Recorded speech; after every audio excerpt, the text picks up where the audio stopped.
Good morning, everyone. I believe I'm audible to all of you guys. Can anyone give me a nudge? Good morning. Yes, you are audible. Good morning, yeah, you are audible. Okay, okay. Great, thank you. I believe my screen is visible to each and every participant. Yes, it is. Okay, okay, then great. Again, good morning, everyone. Good afternoon and good evening from whatever the time zone you have joined our webinar. Welcome to our webinar on data privacy. And we are thrilled to have you here today. We are looking forward to a lively and informative discussion about this critical topic. As we know, in today's digital era, data privacy has become an increasingly important issues for individual as well as organization. It's not like it's not just the issue for organization nowadays. It's a bigger issue as a particular if you are somehow connected to the internet. With so much personal and sensitive data being collected and processed every day, it is essential that we all understood the risk and take steps to protect ourselves and others. During this webinar, we will be exploring the key principles of data privacy, discussing the latest trends and challenges, and sharing practical tips and best practices for safeguarding personal information. So whether you are an individual concerned with your privacy, or you are a leader looking to ensure the compliance with the latest regulation, we hope we will find, you will find this webinar both informative and engaging. Before just jumping out to the main concept, I just want to take everyone to the power of data privacy. As we know, the world of security is booming each and every day, and a lot of people get confused in between what is data privacy and information security. I have encountered lots of people in my professional career, and whenever I ask them or whenever I talk to them regarding information security and data privacy, they usually get confused. They think like it's same, but it is not. I will just take your 2 minutes before jumping to the main gun. What is this data privacy? So, data privacy refers to the rights and protection that individuals have over their personal data. We all are using our cell phone, right? And our cell phone knows about us better than anyone else of this planet. It's about protecting all the information which is residing in that cell phone. This includes things like your email, address, date of birth, and other sensitive information. Data privacy is concerned with with ensuring that personal data is not being misused or disclosed to unauthorized parties without someone's consent. Means until unless you're not giving your consent to a third party, they can't share your data. So that is all about data privacy. But on the other hand, information security is about protecting data, including your personal data, from unauthorized access. Uh, you know, Unauthorized access. It means there are lots of black hat people walking all around the internet, and they anyhow try to get information, try to get data of individuals or companies so that they can ransom them out. So information security is about protecting that part of the cyber world. It usually involves usually we use encryption, access control, firewalls to keep our data safe from hackers and threats, right? So in short, data privacy is about protecting individual personal data, while information security is about protecting all types of data from unauthorized access or use.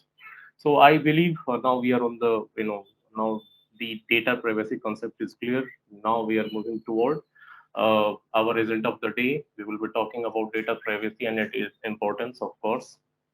Then we will talk about how we can protect our digital privacy in this cyber world. We will talk about some, how one can bridge, like once there is a data breach, how one can manage it. We will talk about some laws and best practices, and at last we will have our Q&A session. Now, the very first thing, what is data privacy and why it is important? What I'm going to do, I'm just going to connect you all to the real world scenario of why data privacy is important. Let's say all of you guys we all are fan of smartwatches nowadays, and that smartwatches are already collecting all your information regarding your health, your oxygen level, your like how much steps you are walking, what is your body fat percentage. You are already giving them your name, your email ID, your body weight, your height, and everything.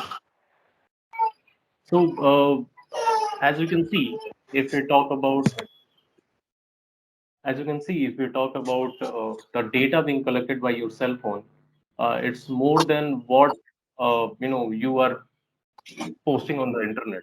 Like on internet, when we are using internet,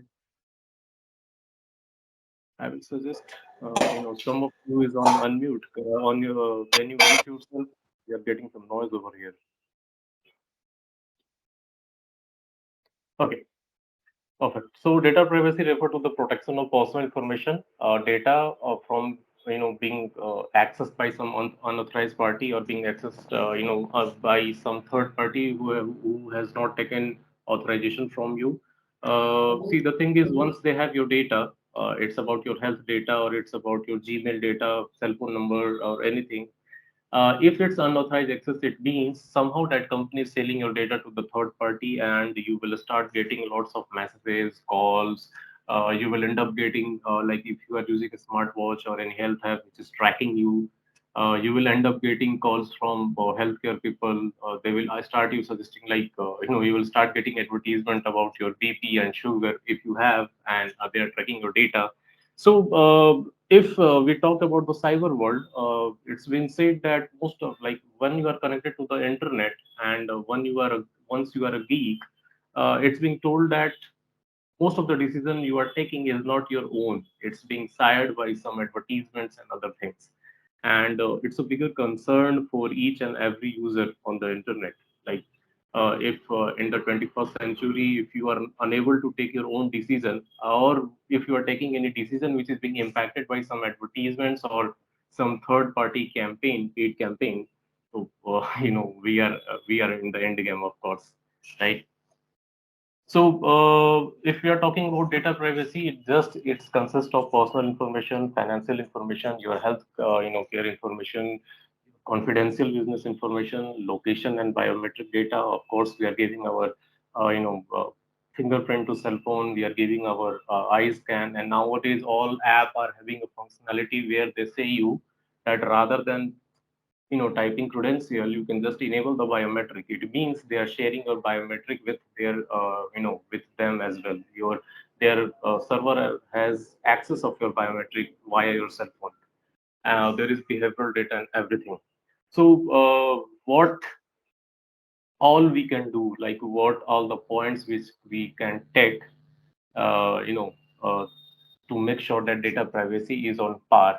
So again, the first one is protection of personal information and personal identity. PII is very critical for anyone.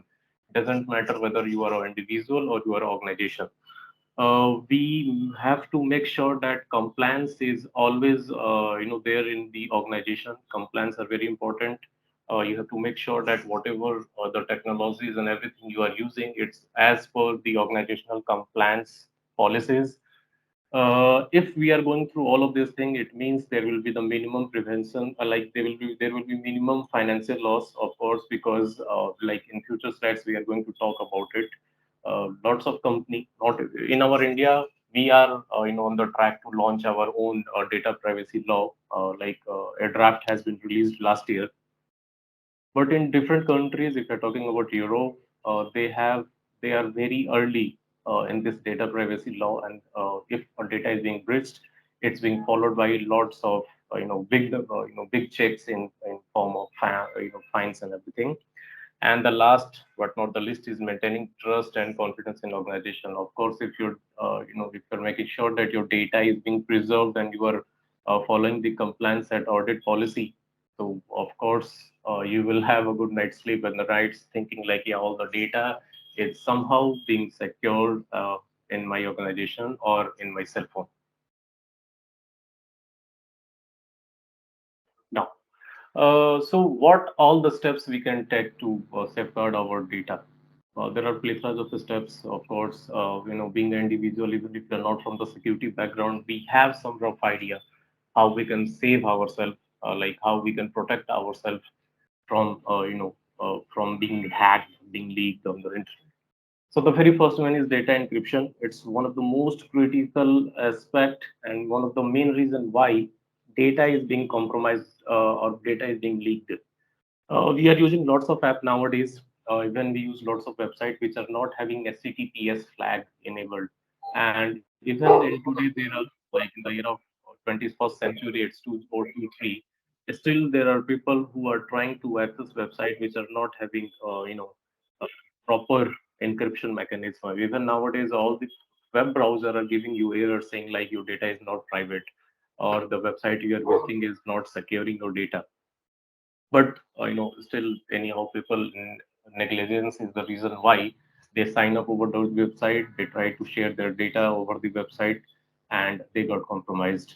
uh, Data encryption doesn't just mean that you need S flag on your HTTP and it will be encrypted. It's about how you are saving your data at your end as well. Like if you're saving someone's credential in plain text, it's again a bad sign. If you are saving big organization, you have information about all your employees. Of course, we gather lots of information about our clients and about our employees. So in that case too, you have to make sure that your data, wherever you are storing your data, is being encrypted and you are using the PAR encryption mechanism, whatever is there. Next one is data security. So penetration testing is now need of each and every organization. It doesn't matter you are from which domain. It doesn't matter that you are which individual. You can't say like I don't have anything worth stealing and I don't need this data security, data security stuffs. uh, so pen testing, if we are talking about organizational aspects, for data security, what they are doing, they are indulging lots of endpoint security. There are firewalls, there are ACLs and lots of things which are making sure that data is not being compromised, or data is not being uh, retrieved by some third party without the consent. If you're talking about, if you're thinking as a personal aspect, you have to make sure that which type of data you are saving inside your cell phone, or which type of data you are trying to pass it over the cell phone. Like if you have seen, if you're chatting with someone on the internet, you are talking, or you are talking with your friend about some company, within couple of minutes, half an hour, you will start receiving advertisement regarding that company. So you are the only one who can save your data from being compromised. You are the first defender, of course. What you have already shared is in someone else's hand, and now they have their own set of rules to safeguard yourself. Third one is incident response plans. Things goes west all the time, and it's common. It's human nature. It's life. So if sometime there is a data breach in your organization, what we can do, like there are some plan which need to be followed. There are some plan like there is you have to contain, there is a containment plan. Then you have to the first step in managing a data breach is to contain the damage as quickly as possible. Okay. This involves identifying the resources of the bridge and stopping the flow of data, as well as any other potential vulnerabilities in the system. So once containment is being done, you can jump on to the assessment. So in the assessment, it's all about cybersecurity services. Once the breach has been contained, you will need to assess the scope of the damage. This includes identifying what data are compromised and how many individuals are affected, and how sensitive the data is, of course. The next stage here is prevention. Like finally, you will have to take some step to prevent the future data breaches. Like you have learned from your mistake, or you have learned the loop via which the data was being leaked. This could include improving your data security measures, revealing your privacy policies and procedures, providing training to your staffs to help them identify and prevent potential breaches. And last but not the least is notification. So once you are able to do all of these things, indeed you have to notify. Now, some organization, some data law policy states that once you are compromised, you have to notify the others, all your customers and everyone as well. As you have seen, many of the data breaches in recent times, all the company tweet or they release the CEO release the personal like on personal letter like okay their data has been compromised and they are taking this and this step. It's a part of data privacy deal where you have to let others know like there is a data breach, what all steps you are doing, and again at the end you have to just out of it how you are able to solve this issue.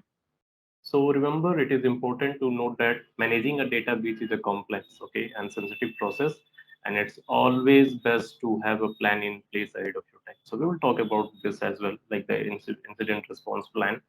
The next one is network security. Security, of course, you are using your device, your cell phone, your router, your server inside the network. You have to make sure nowadays we are using cloud, right?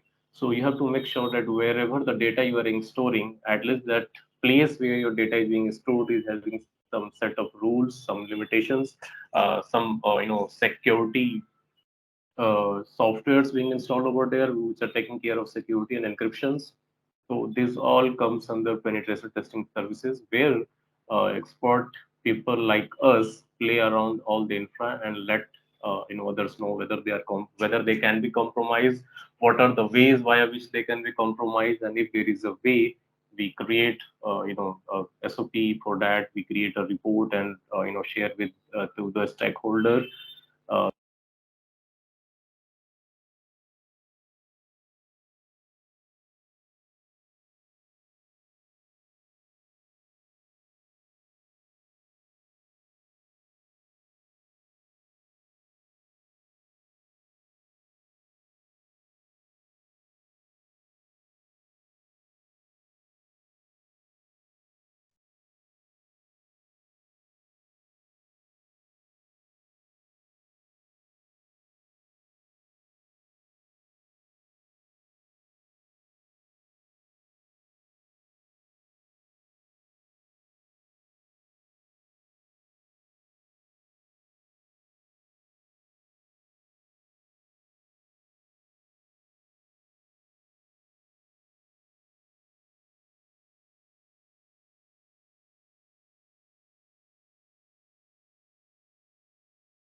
Hello? Hello. Yes, sir. Yeah, actually, there is a silence here, so Just wait. I'll Yeah, just I think contact. Manish is disconnected with the internet. Let's wait for two okay, minutes. okay, no problem. He's back, seems like.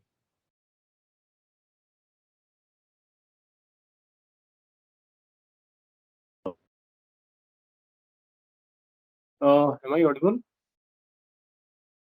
Yes, you are. Yes. Yeah. Yes, sir.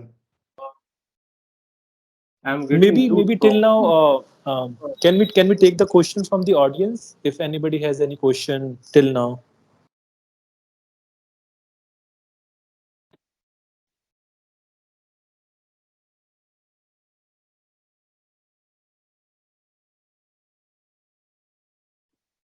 any question, guys? Hello. Yeah, I have one Yeah. small question. Yes, sure. Please go Yeah, ahead. I was wondering that, for example, I use iPhone, and in iPhone devices, what they do is that they actually ask us that, do you want the app to follow your activity? And now we can actually say, no, I don't want the app to follow my activity and stuff like that. So does that help in privacy protection, or is that just one of the gimmicks by the companies? Because iPhone places a great deal of importance on privacy. So they even hide your email IDs and everything.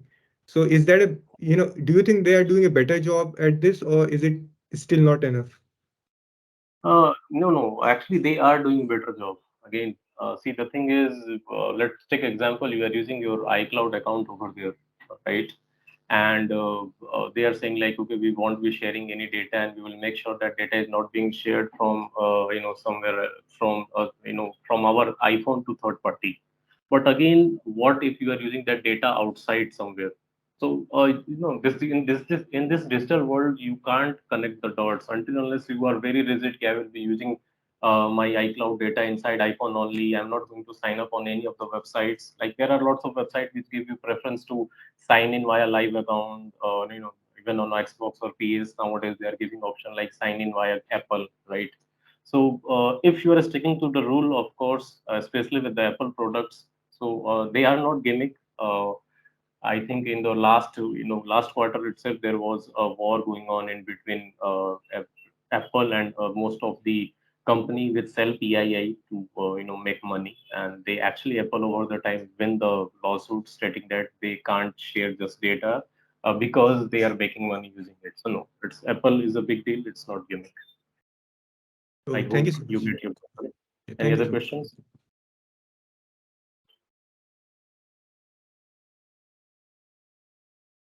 Any other question? Okay, so shall we resume? Yes, Manish. Okay. So I believe I'm unable to recall from where my voice was cut. So whether I was talking about monitoring or I was talking about network security, can anyone give me a nudge uh, when I got muted or when my voice started to break? I believe I was on monitoring and auditing. Then only the voice was lost. Right? Anyone from the team?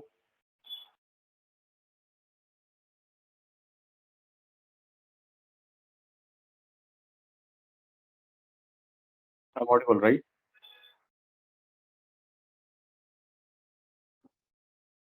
Hello. Hello, yeah, you are audible. Okay. Okay. I think Manish, you were on access control and employee training, if I'm not wrong. Okay. Okay. Okay. Uh, I think it was related to monitoring and logging or network security, it seems. So I will resume from network security. Okay, so the thing is, let's roll back. Here it is. Network security. So as I told, like if we are talking about network security, it means we have to make sure that proper pen testing and everything are being done at the endpoint, and a report is being created just for the reference, so that in future if something goes west, we know what was the weak link and whether it was being passed or not. But being a security, like it being a pen tester service provider, it's our duty to make sure that whatever the vulnerabilities we have reported is already being mitigated and cross-checked. Next one is monitoring and logging. Just because there are lots of dangling assets of internet nowadays, and most of the people, most of the company are not sure how much asset they have on internet. So it's always best practice to make sure to create a list of all the subdomains, IPs, and assets on the internet, and there is some monitoring service, logging service, some SOC over there, which will let us know if a particular attack is being done or someone is trying to perform brute force attack and so on and so forth. So rather than getting this detail post exploitation, it's always better to get this detail when someone is trying to do that. Then the next one is regular backups. Of course, you have to create some version. You have to make sure that each and every day you are backing up, because in the market there is a new player, and we call that player as ransomware. So, pardon me. So what they do, they if they are encrypting your data, and if we talk about the numbers, it was more than 500 million in last year, which was being given to ransom guys, and there was no guarantee that data will be recovered. So in that case, what you have to do, you have to make sure that you are regularly backing up your data, at least not per day backing up is better, but even if you are unable to do that, go for a week or month as per your convenience, so that if there is any kind of ransom attack or any attack which is somehow affecting your data, or somehow it's encrypting your data, and they are trying to track something out of you, you can always use the last version, and you can minimize your loss. There is data retention and transfer policy, of course. Using cloud service nowadays is pretty common. Everyone is using it. We have Android cloud, like Google Cloud. We have iCloud. Azure is there. AWS is there. So it's completely, and they all have some lucrative offer. Uh, and again, they all have different kind of services which can be used for different rules and applications. So what is happening, even if you are transferring your data from one place to another, there are a lot of checklists which need to be done before transferring the data. It shouldn't be like I downloaded data from this drive and I uploaded this data, the data on that drive. Okay, so there should be a transfer policy, how you like, even if you are having someone's data, for how much period you will be keeping your data. Nowadays, even you have seen, if you are signing up somewhere and if you are not using their service, they send you mail, especially the European part of the country. They send you mail that we are deleting your data because you have not used our service from past 180 days or 240 days. Why? Because if they're storing the data, if there is data leak, so even your data will be counted, your number will be there as well. I'm talking about the overall number. Let's say there are 10 million users, out of which 2 millions are inactive users. So even if if the data leak is there, so they will be fined on 10 million users. The fine will, the imposed fine will not on that you have just 8 million active users and 2 million inactive users. So what company are doing? They are taking this as a precautionary measure, and they are actually deleting the data, unused data. If someone is inactive for a while, they are deleting it.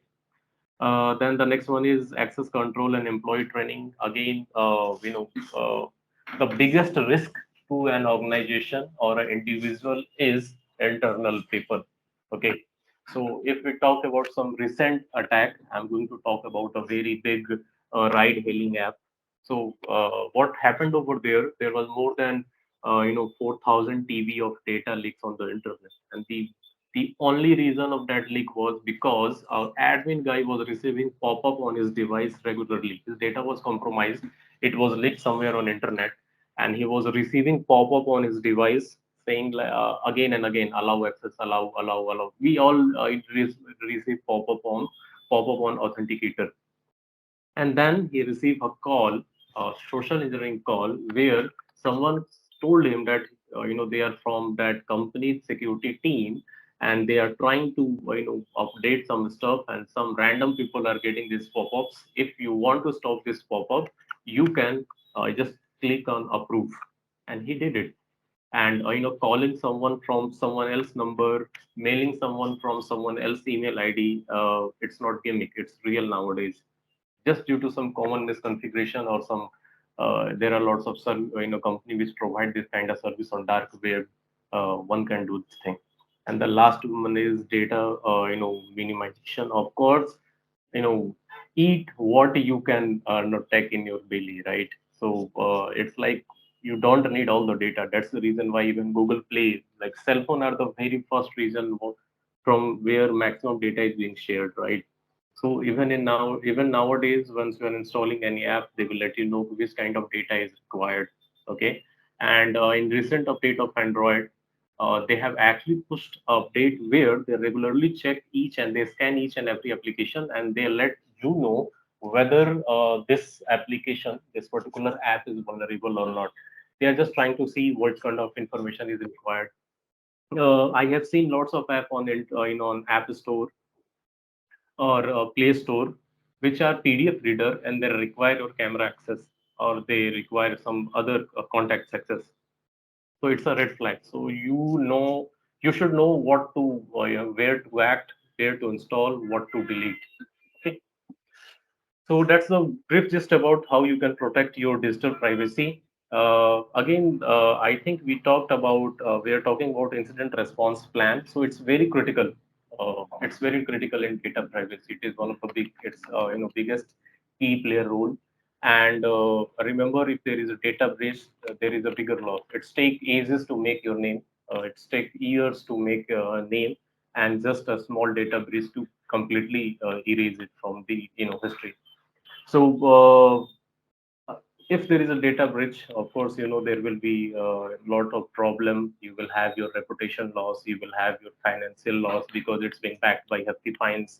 Reputation loss is the biggest loss because being a company owner, being organization owner, it's our duty to make sure that our customer are sticking to us till the eternity. And if it's about security, so security means in the real world there are doctors. You always, if you have a private doctor, you have personal family doctor, you always open up yourself to that doctor or the CA guy who knows about everything about you. Just like that, in security world, in the world of internet, security people are the people who make sure that the data is not being compromised, and the organization which provide these services are one of the most critical, or you can say it's the backbone of of cyber security. So even if we are saying being we are from the Appzlogic and we provide cybersecurity services, it means we have signed up for this deal, right?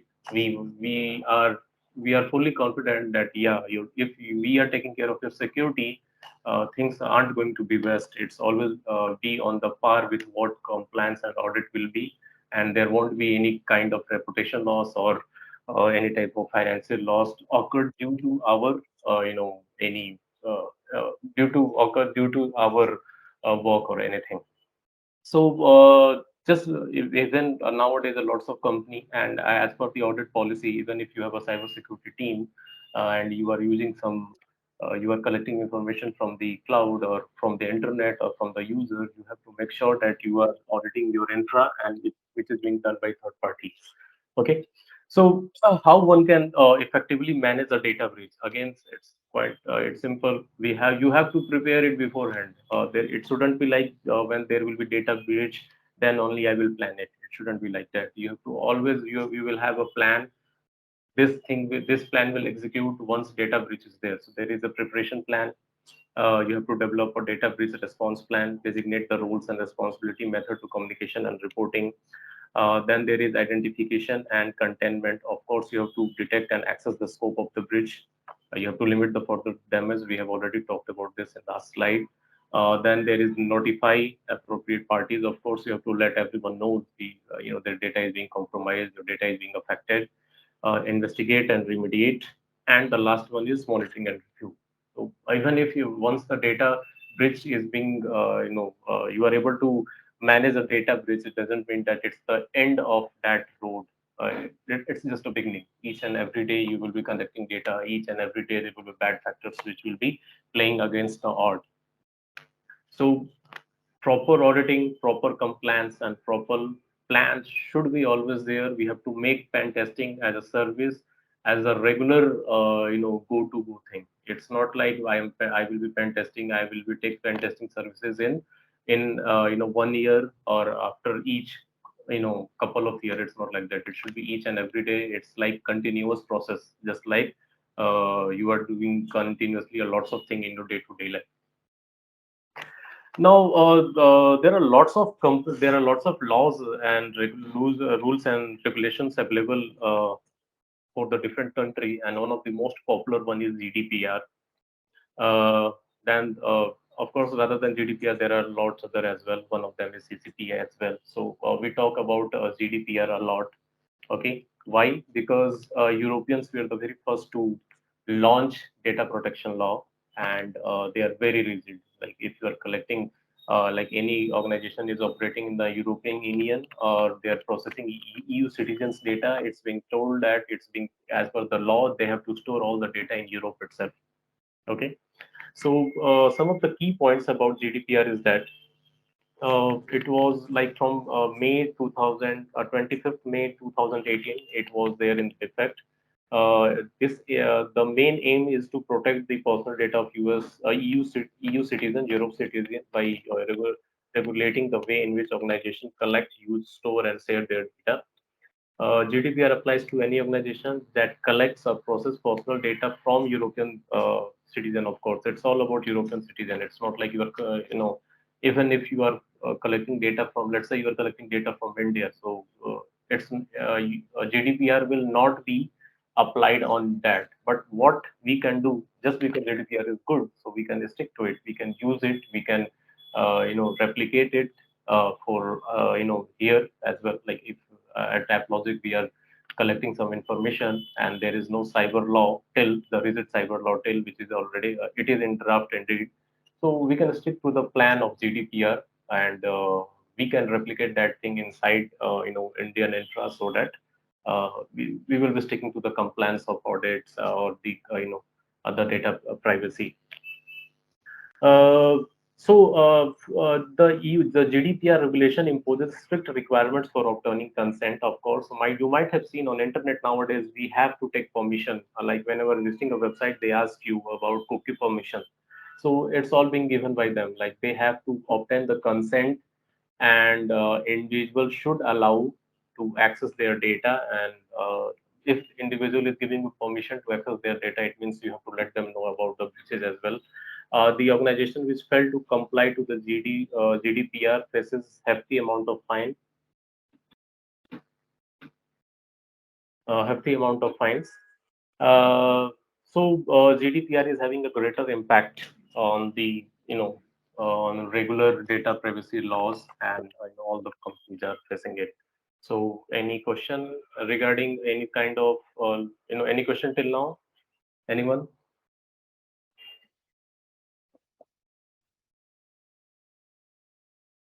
Yeah, I have one small question. I am a bit confused about, is there any difference between a data breach and a cyber attack? Yes. There is like the when I talked about that information security and data privacy, like so data breach is like your data, some your information is being compromised. Being an organization, if I have 1,000 employees data, let's say, or I have 100 million customer data, out of which even if 100 data is being 100 data is on the internet, it means it's a data leak. But cyber attack is a different thing. Ransom, if there is a ransom attack, it's a part of cyber attack. If there is a DOS attack, it's a part of the cyber attack. If someone is launching a phishing campaign and trying to trap employees of my company, that is a cyber attack. So any attack related to cyber security world, there are n number of attacks. Okay, so anything connected to that is cyber attack. But data leak is like just information, PI, personal information leak is on internet. Okay. Thank you so much. Okay. Any other question? Anyone?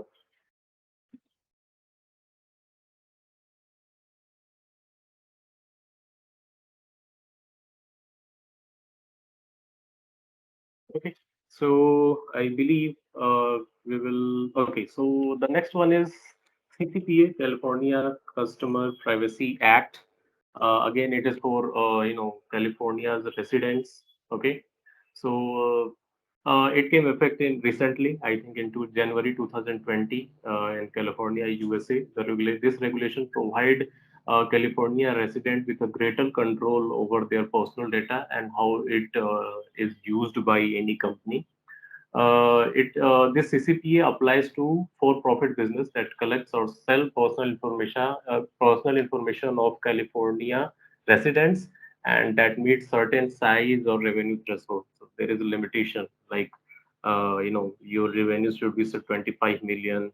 Your most of the data, like whatever is your earning of the company, most of the earning is coming from the data which you are sharing with third parties. So there are some certain limitation over there, which or there are some certain requirements. Then only this CCPA Act will be applied. Again, it is one of the most. It is said that it is one of the most strictest policy for the United States, and other states in US are also trying to replicate this for their own citizens, their own residents. This regulation is constantly evolving, and not just this this act.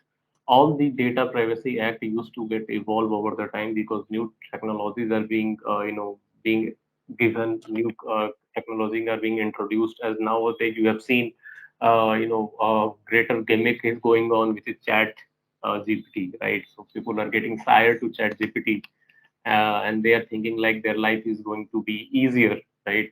So there are a lots of people are giving data over there. I have seen people who have pasted their whole code, the development code in the chat GPT, where they have hard coded credential and everything, and they are asking them what is the error in this code, or can you solve out this error. So you already know that's a AI model. It's learning from you. So you have already given the data that is being stored somewhere, and this Chat GPT, you never know which data it will give as a response to which user. So just because the world is evolving, the data privacy law should get evolved all the time. and it's an endless process. It will. It's not like एक बार we have launched for the one time as a version one. There won't be version two, or there is a final draft. So now, what is the future of data privacy? Of course, we need a strict rule like GDPR inside, India as well. There are lots of acts like there is a Privacy Act in New Zealand, there is CCPA in USA, there is GDPR for European Union, but there is no such now for India. It's in draft, but it's not been pushed to the final cut. So this kind of rules, this kind of act should be made available for each country. Okay, it doesn't matter whether you're in India or any other country. Yeah, this kind of rule should be there so that a citizen will have control on their data. Like data is everything. So once citizen have their control, and if there is a data compromise, data leak, they are being backed by hefty fines. I'm talking about the fines in 100 millions, and recent years, lots of lot of big companies have given more than 100 million, 500 millions of fine. What all we can do as a as an individual. Again, there is the rise of data privacy regulation. As per by 2023, it's being said that 65% of the world population will have modern privacy regulations protecting personal data. It means most of the companies are going on the right track. Now even the companies are getting to understand why data privacy is very important in the business. Global economy has started investing on data privacy efforts and data privacy law. So as you can see, global spending on privacy efforts are expected to reach $8 billion by 2023. It was there, the number was about $8 billion, but we are way more past that. Like it's around 14 billion now. Gartner predict that the large organization average annual budget for privacy will exceed 2.5 million by 2024. They have actually lots of company are giving most bigger percentage of their earning their YOY to cybersecurity now. Rise in data privacy software market to 17.75 billions by 2028. It's a very big number, folks. Increased data security. Only 14% of us are choosing to encrypt our online information, and it's fact. We are talking about not just India. We're talking about the whole world. So even if we are 700 million, just 14% are trying to encrypt their data. The evolution of data ownership. Again, data ownership will move to a model where individual will use a fully encrypted unique digital identity. Lots of people use VPN in their cell phone, and it's a good practice, of course. Let's not talk about which encryption or which VPN you are using. Blockchain security is in trends, and security guy or the black hat people are always a step ahead. They have already started playing around with blockchain, but again, a blockchain will be a good deed to privacy acts. There are privacy enhancing computation techniques, rise of privacy focused technology, PEC, protect data in use. So lots of people have started, lots of organization has started using third party infra to safeguard themselves. It's being said that by 2025, 60% of the large organization will use at least one PEC technique in analysis, business intelligence, and cloud computing. So so I think that's all from my side. I thank you all for joining us today for this webinar on data privacy. We hope you find the discussion informative and thought-provoking, and that you are living with a greater understanding of the importance of data privacy in our modern world. As we have seen today, data privacy is a complex and ever evolving issue that requires ongoing attention and vigilance, whether you are an individual or an organization, of course. It is essential to stay up to date with the latest developments, take proactive steps to protect your personal data, and remain committed to the principle of transparency, accountability, and trust. We encourage you to continue the conversation, to ask questions, and seek our additional resource and support as needed. So here we go. Thank you all. If you have any questions, we are open for it.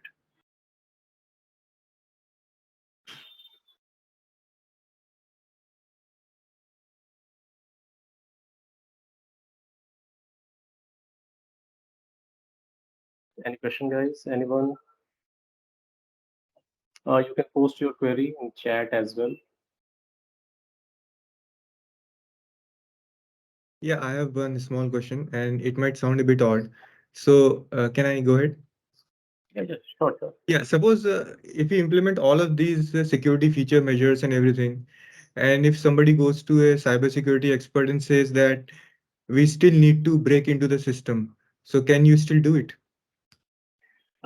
See, again, yeah, of course, it's an interesting question, right? So, complete security is a myth. Okay. So, let's. I'm just going to give you how being a security guy, I think. Let's say the one of the organization is taking care of each and everything. It's making sure that there are lots of softwares, there are hardwares, and they are regularly giving training to their employees and everything. And now they approached Appzlogic saying like, okay, we want a cybersecurity services from you. So there is a good saying in the world of cybersecurity, and the saying I will say is, you can patch a software, but you can't patch a human mentality. You can't be sure that all the employees or all the headcounts in your organization, align with your thought process about cybersecurity. This is point number one. Second thing, if you see, like if you are using an infra, let's say any infra, you are using a Linux server, that each and every day a new zero day is being encountered. So if there is a zero day, it means your infra is already, exposed. So being, security services team, what we do, we regularly monitor this kind of use, zero days in the market. If there is a zero day, it's our work to make sure that that zero day is being passed before it's being exposed by any third party. So, as being told, so the gist about this, my answer is that uh, again, security is a myth, and each and every day, new technology is being coming, new technologies are being involved, and you never know which technology can break your security posture and let someone be inside your system without your permission. I believe I answered your question. Yeah, thank you so much. So, Manish, my question is that we have so many apps on SaaS based right now. Most of the application in the industry are SaaS based, right? And those are on cloud. And for example, if we are using standard market standard cloud, AWS, Azure, and they have their own security policies, but still, then also we need to be apply some data security or data cyber security across our applications. So, what are your thoughts here? Okay, so the thing is, let's talk about the AWS in wholesome. So AWS offer lots of service, of course, but they actually take care of their infra. Okay, if we are hosting a website or you are hosting your infra on the AWS, then they never say like we will make sure that your data is saved in on our infra. They just say like, okay, you are using my service S3, no worries. The S3 security is being taken care of by our team. But let's say the best part, I will try to connect this dot with the real world. If you are, opting for a new residence, so that residence wall is good, is being said by the builder. They will never say like, if you are not locking the door and someone is already inside your residence, so a builder will never take responsibility.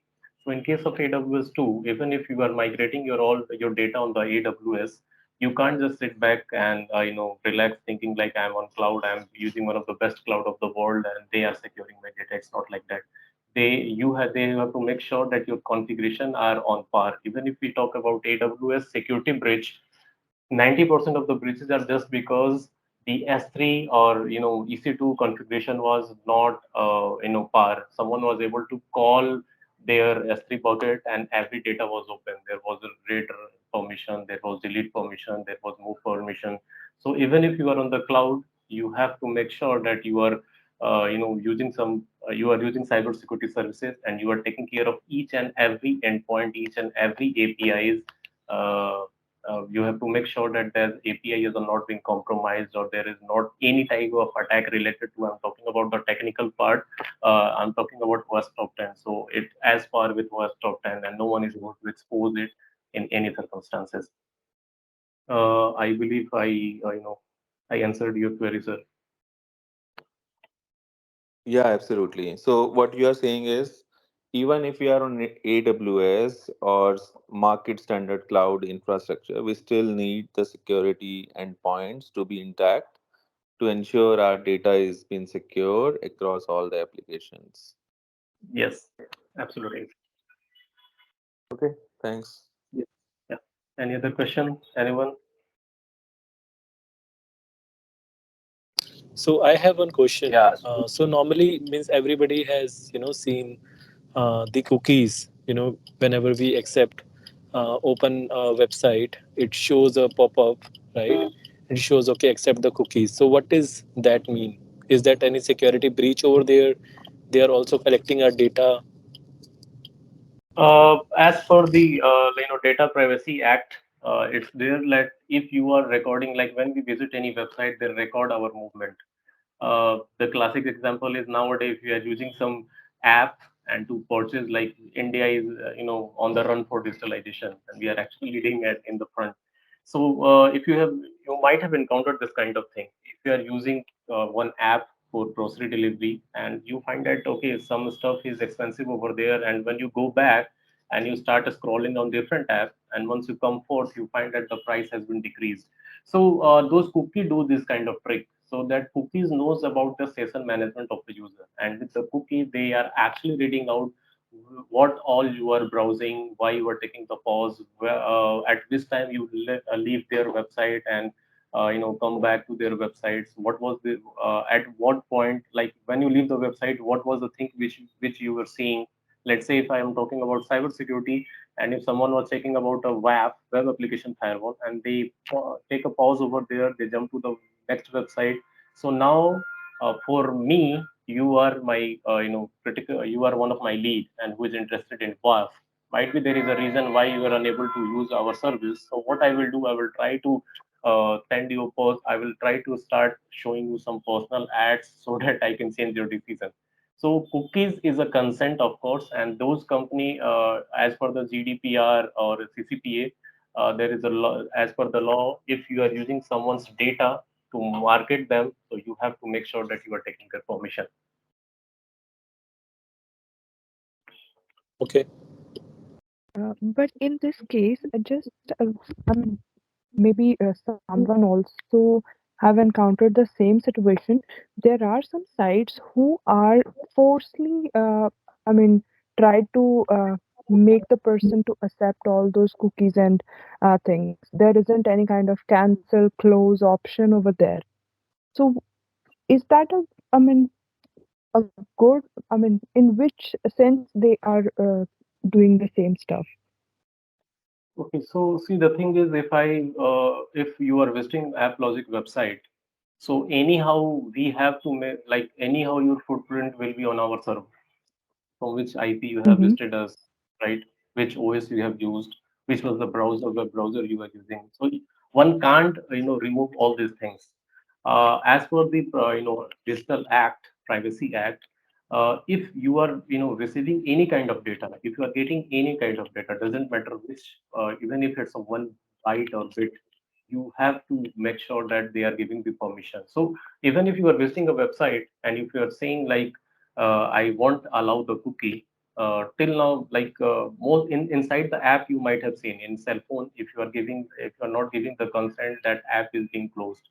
But just because you are already on one of the website and they are collecting your data, so there is a least requirement in Privacy Act, which says, okay, this data is being collected by each and every server, so you are allowed to tell, like force them to give give allow cookies access. Okay. Okay. Okay, anyone else, any questions?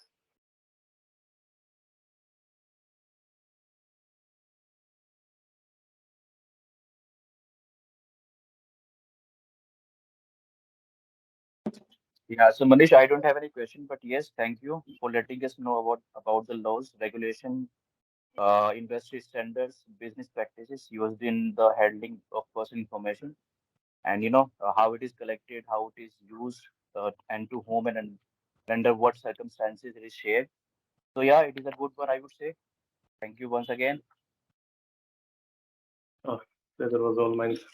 Okay, so I think we are, we can conclude this session now. I thank you all from the team of Appzlogic, to each and every individual who have joined us.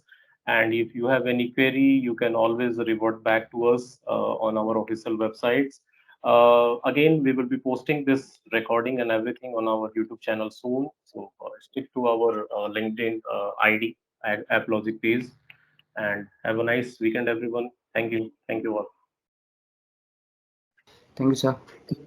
Thank you. Thank you so much. Thank you, everyone. Thank you.